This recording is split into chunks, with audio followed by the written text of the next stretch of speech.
ইসরায়েলকে ভারতের অস্ত্র সরবরাহ বন্ধ করতে সুপ্রিম কোর্টে আবেদন।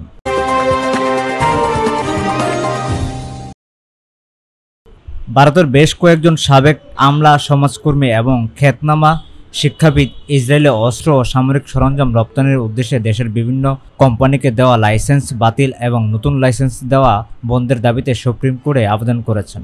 বিশিষ্ট আইনজীবী প্রশান্ত ভূষণের মাধ্যমে আজ বুধবার সুপ্রিম কোর্টে আবেদনটি দাখিল করা হয়েছে।